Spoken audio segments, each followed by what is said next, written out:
enten ada kisah di rumah Gusmi lagi. Ini termasuk apa itu ya? Termasuk ujian. Ujian sebagai muhibin Gusmi, bahasanya muhibin atau pengikut Gusmi. Pengikut. Ya. Khususnya ini menyangkut Mbah Dulo.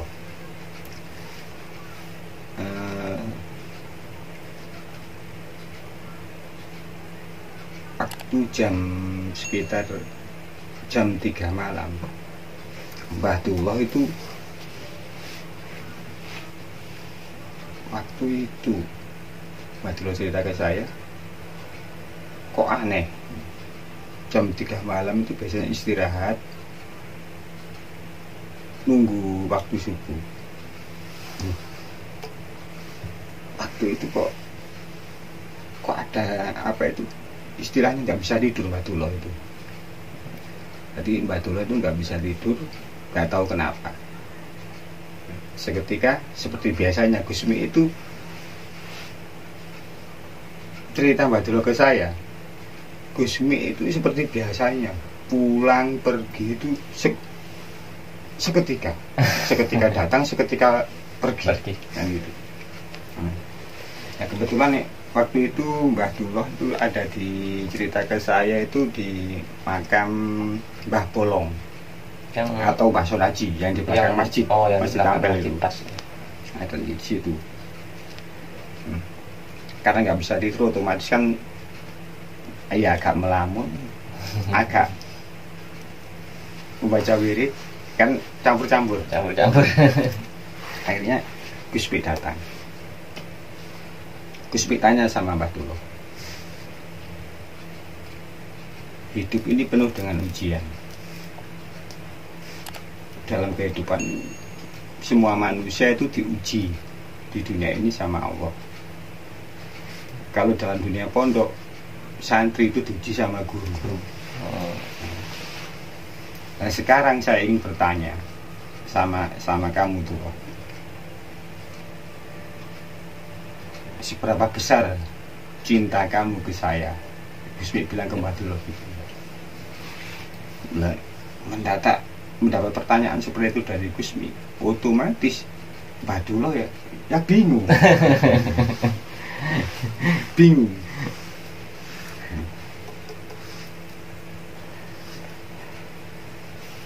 Akhirnya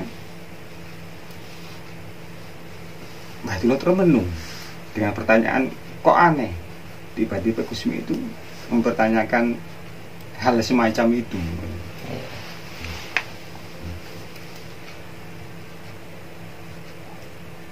Akhirnya Mbah Dulo setelah termenung menjawab sama Gusmi dalam bahasa Jawa itu. Mbah Dulo bilang ke saya itu dalam bahasa Jawa, sedanten titah jenengan sendika dawuh Gus. Dalam bahasa Indonesianya, segala perintah panjenengan saya ikuti Gus. Bilang gitu Mbah Dulo sama Gusmi. Terus Gusmi bilang, saatnya kamu diuji sama Maha Guru. Besok setelah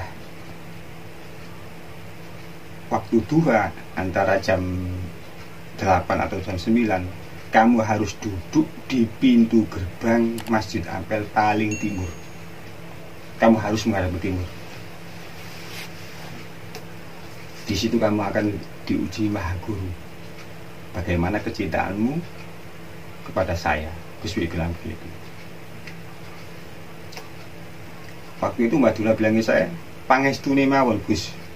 Jadi bahasa Indonesianya istilahnya itu minta doa restunya saja Gus. Jadi nggak bilang siap, tapi minta doa restunya Gus. Aku selalu merestuimu. Mbah Dulo gitu, aku selalu merestuimu. Dan langsung Mbah Dulo mencium tangan Gusmi, dan seketika itu seperti biasanya Gusmi pergi lagi. Seketika itu pergi.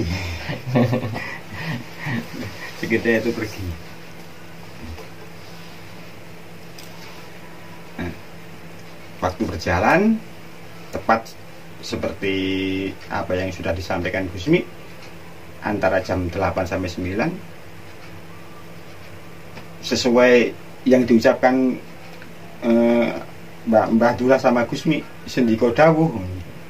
Itu saya tanya, loh Mbah, loh itu jenengan pikir, saya bilang ke Mbah Dula, itu jenengan pikir atau seketika dari dalam hati?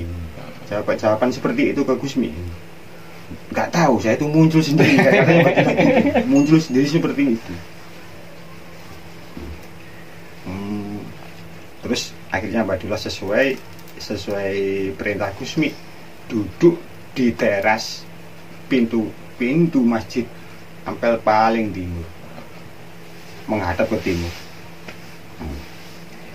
Selang sekitar beberapa saat dari timur itu, dari kejauhan itu ada orang seperti berjalan cepat. Semakin dekat Mbah Dula bilang saya, orangnya ini seperti orang Arab, tapi ya seperti orang Jawa. Mbah Dula bilang gitu, seperti orang Arab, seperti Jawa. Tapi anehnya orang ini, dia pakai pakaian koko, pakai sarung putih, pakai pakaian koko hitam, dan pakai kopiah itu terbalik begini. Misalnya ya terbalik begini. Kopiahnya begini. Terus dahi yang di sebelah kanan itu seperti kena angus atau apa. Pokoknya warna hitam. Warna hitam. Terus berjalan mendekat pas di depan Mbah Dula. Nah, waktu itu Mbah Dula bilang ke saya, loh, orang itu tidak pakai sandal. Orang itu tidak pakai sandal. Nah, terus Mbah, kelanjutannya gimana? Orang itu bertanya atau gimana? Enggak. Lalu tiba-tiba orang itu lewat di samping saya, sama istilahnya itu kalau bawa bangkelan kalau bahasa Jawa. Jadi entah apa itu di dalamnya, pakaian atau apa, itu dibungkus sama sarung. Dibungkus sama sarung. Itu lewat di sebelah saya kan menghadap ke timur. Itu lewat sebelah kanan saya. Itu bangkelannya itu sampai mengenai kepala saya. Loh, maksudnya nggak permisi, Bang? Enggak. Langsung lewat bangkelannya itu, istilahnya tasnya itu, langsung mengenai kepala saya. Sampai saya itu duduk, saya itu hampir jatuh. Hampir jatuh. Terus saya menoleh. Loh, orang itu sama sekali tidak ada rasa bersalah sedikit pun.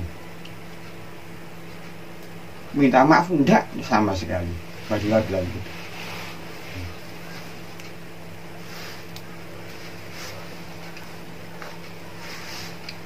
Dan setelah itu Mbah Dula bilang ke saya tidak ngomong apa-apa. Dalam artian, dalam lisan saya tidak berbicara apa-apa, tapi hati saya ngerundel. Guru gimana, Mbah? Masuk masjid, apa itu wajahnya apa itu kotor sebelah, nggak pakai sendal, masuk masjid nggak pakai cuci kaki, terus nendang apa itu apa, nyenggol orang dengan tasnya itu, nggak merasa bersalah. Kok ada orang semacam itu dalam hati dari Mbah Dula. Tapi dilihat orang itu terus saja masuk ke dalam. Dilihatin sama Mbah Dula. Saya lihat, Mbah Dula bilang ke saya lihat, loh, ternyata masuk imam Masjid Ampel. Mbah Dula bilang ke saya gereng-gereng ada orang macam gini. Istilahnya kalau Mbah Dula kan dikit banyak kan sudah tahu tata krama. Akhirnya ya sudahlah, pengen Gusmi, saya disuruh duduk di sini menghadap ke timur.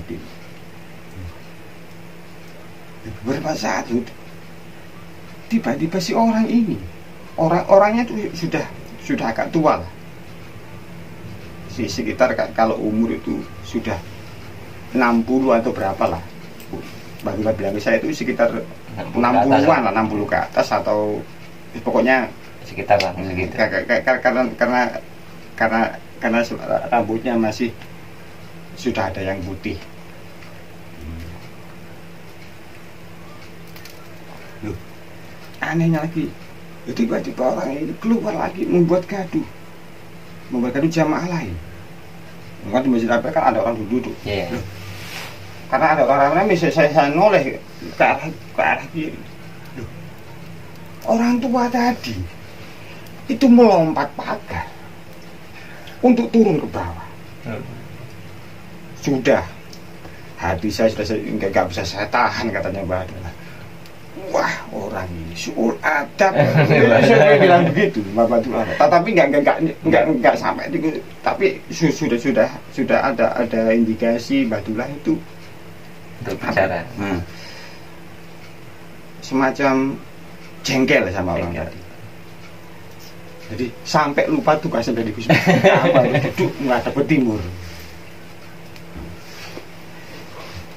Terus melompat pagar, tasnya itu dilempar ke keluar pagar. Orang itu naik pagar kayak orang kan nggak punya salah, kayak orang kayak hidup di dunia sendiri. Kemudian Mbak Dullah duduk lagi menghadap ke timur. Gusmi kemarin malam itu bilang saya akan mendapat ujian Sang Maha Guru. Kok sekarang ketemu dengan orang-orang yang aneh yang gitu.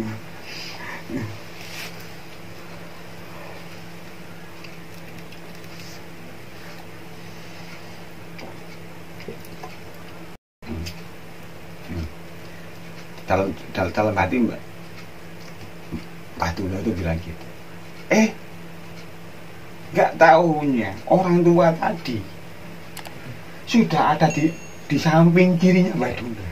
Duduk. Bukan duduk berdiri. Mbak Dullah kan duduk di atas masjid itu. Itu berdiri di pagar gini. Sama tangannya sebelah kanan ini di atas kepalanya Mbak Dullah. Kaget saya kaget. Mbak Dullah bilang saya kaget. Tadi lompat. Kenapa tuh lompat ke arah utara masjid, sekarang ada di samping saya.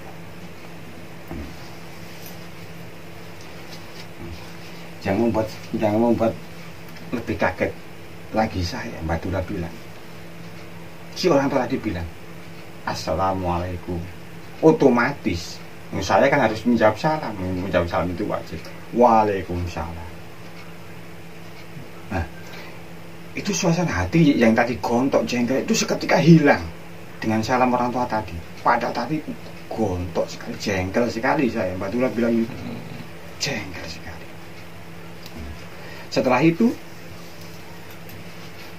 masalah diam karena jengkel, sambil apa itu, loh kok bisa jengkel saya sama orang tadi, kok hanya dengan salam kok bisa hilang. Istilahnya sambil melamun lah, kok bisa. Tapi akhirnya Mbak Dullah kaget sama omongan orang tua tadi. Saman sudah lama ikut Gusmi, lebih kaget lagi Mbak Dullah. Langsung ya, nanya gitu. Iya. Saman sudah lama ikut Gusmi, tapi Mbak Dullah nggak jawab.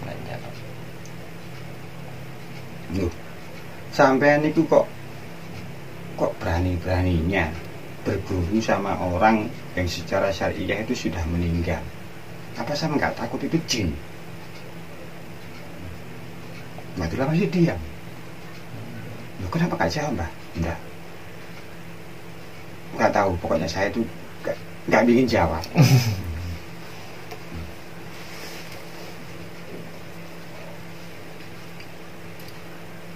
Apakah saman lagi apa itu orang tua tadi ngomong lagi sama Mbak Dullah? Apa saman tergila-gila sama karomah, keanehan yang tidak dimiliki orang lain yang dimiliki Gusmi? Bilang gitu. Bilang gitu si orang tua tadi. Terus Mbak Dula masih diam. Saya tetap diam. Nggak tahu, pokoknya saya diam. Mungkin itu salah satu barokah dari Gusmi. Tangis.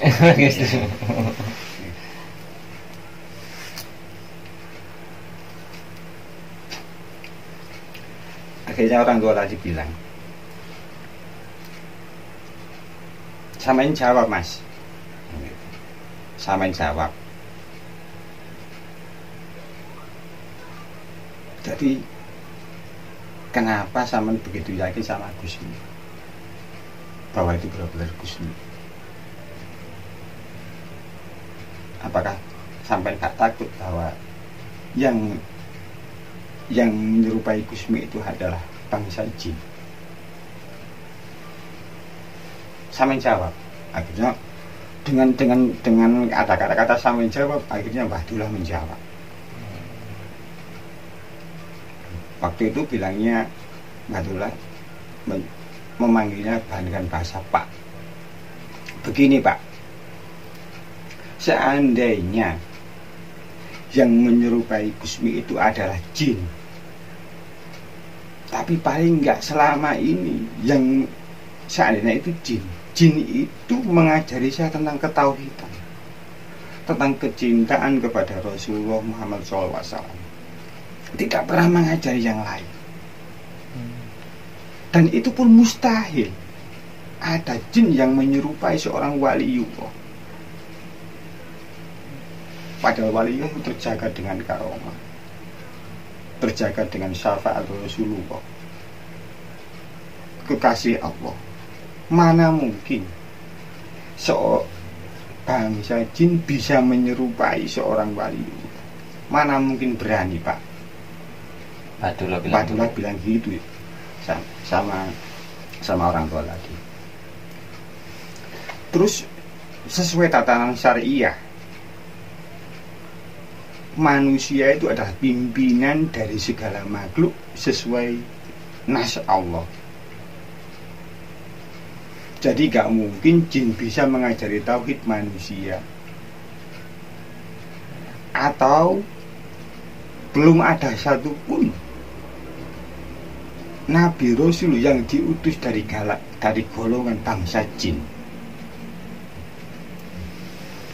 Loh, sampean kok bisa menjawab seperti itu, Mbah?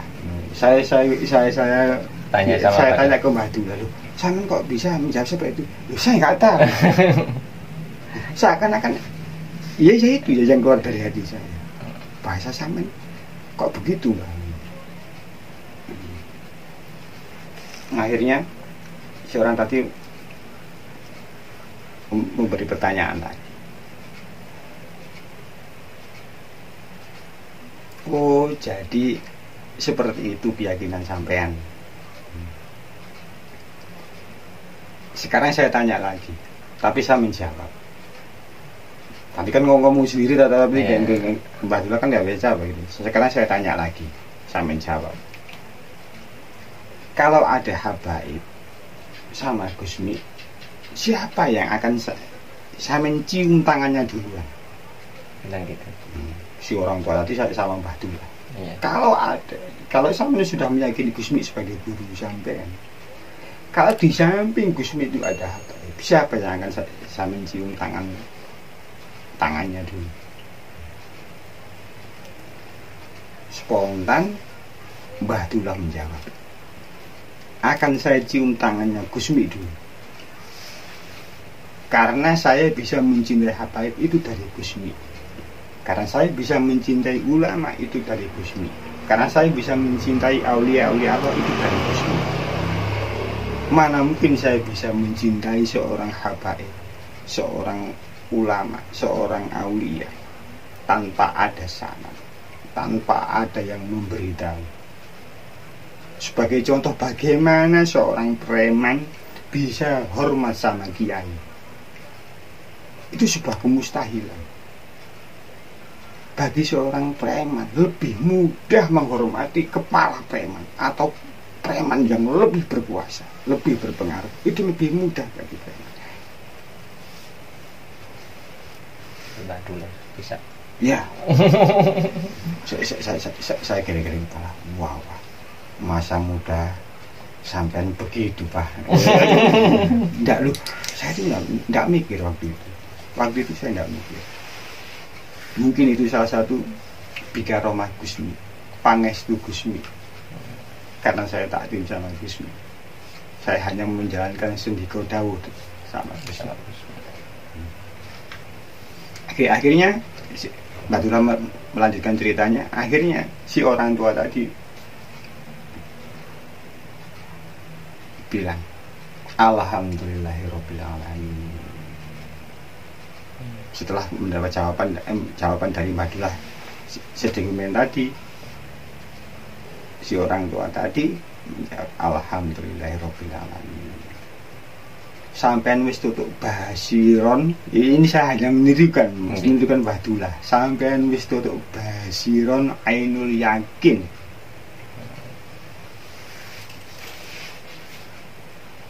Itu hidayah Allah, itu syafaat Rasulullah dan karomai Gusmi. Orang tua tadi bilang gitu. Loh, setelah bilang karomai Gusmi, Bahdullah cerita, loh, Gusmi itu datang dari arah selatan. Dari arah selatan. Otomatis ketika Gusmi sudah dekat, Bahdullah langsung kepingin mencium tangan panjenengan Gusmi. Tapi Bahdullah bilang ke saya, loh, malah di stop sama sini. Jangan mencium tangan saya. Gusmi bilang begitu. Ciumlah tangan Ahlul Bait. Ciumlah tangan zuriyah Rasul. Loh, saya kaget. Bahdullah bilang saya kaget. Loh, kok nggak seperti biasanya Gusmi? Jadi kalau saya cium kan langsung ciumlah. Otomatis sesuai perintah Gusmi langsung mencium tangan orang tua tadi, dan kepala Bahdullah itu dicium sama orang tua tadi. Gusmi lalu bilang, beliau adalah Al-Habib Soleh bin Muhsin Al-Hamid Tanggul. Otomatis seketika itu Bahdullah langsung lengser, tadi merangkul lututnya Habib Soleh. Masya Allah. Sambil menangis dan meminta maaf. Kenapa? Sudah suudun dari tadi. Akhirnya Habib Soleh bilang ke Bahdullah, sampean tidak salah memilih guru, dan sampean beruntung dipilih Gusmi sebagai santan dan dididik Gusmi. Tetap ikutilah Gusmi, karena Gusmi adalah penerus Sultanul Aulia Syekh Abdul Qadir Al-Jilani. Bilang begitu.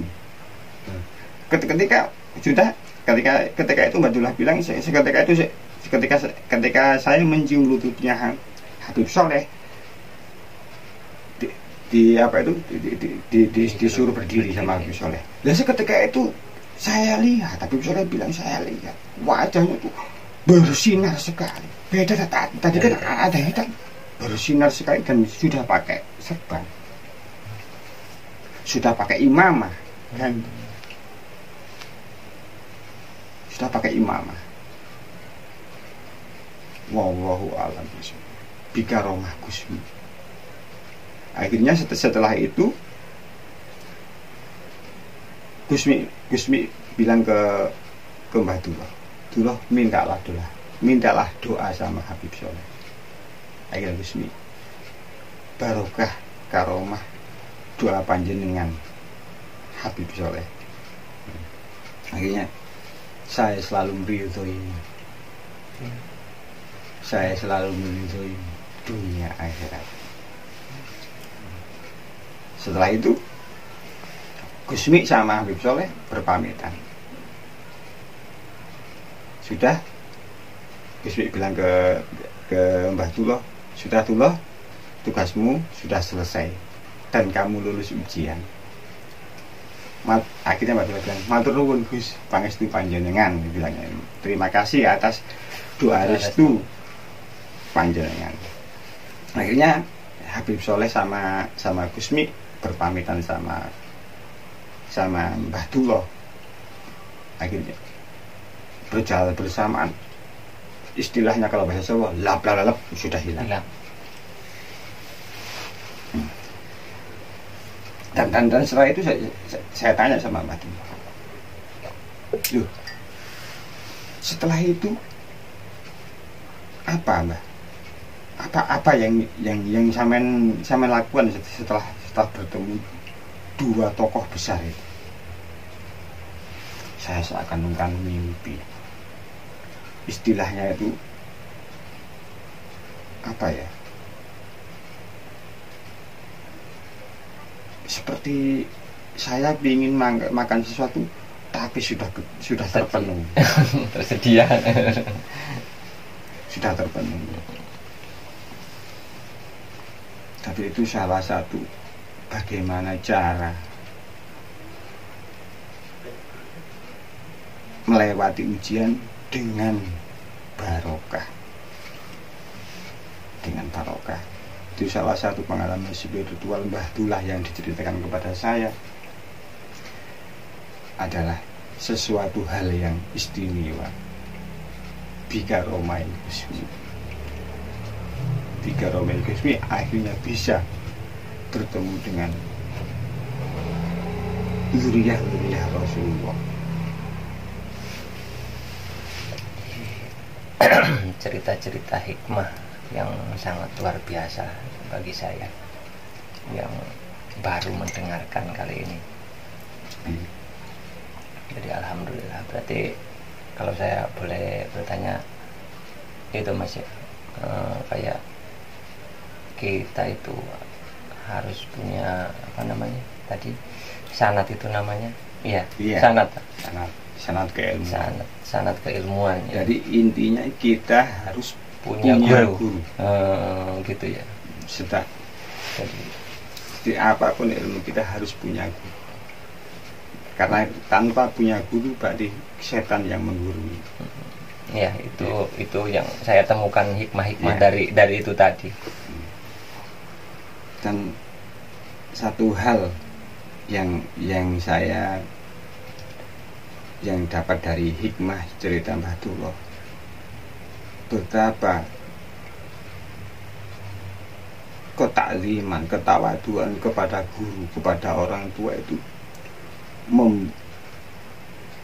membuat pintu langit hidayah Allah, fadl Allah itu berjujuran pada orang-orang yang bisa melakukan. Hikmah terpentingnya. Alhamdulillah. Terus tertambahi namanya hikmah yang tambah menarik ini Mas. Lain waktu kita penasaran saya. Kemungkinan masih ada ini cerita-cerita. Insya Allah. Tapi saya hanya bisa menceritakan kisah-kisah hikmah dari Mbah Duloh. Ya. Saya kan hanya bisa menceritakan. Dan itu pun sudah mendapat restu dari beliau bahwa mudah-mudahan apa yang kamu ceritakan dari cerita saya, perjalanan saya mengikuti Gusmi sebagai pecinta Gusmi, sebagai jalan penenang hati, penenteram hati, dan lebih mencintai Islam zahir batin.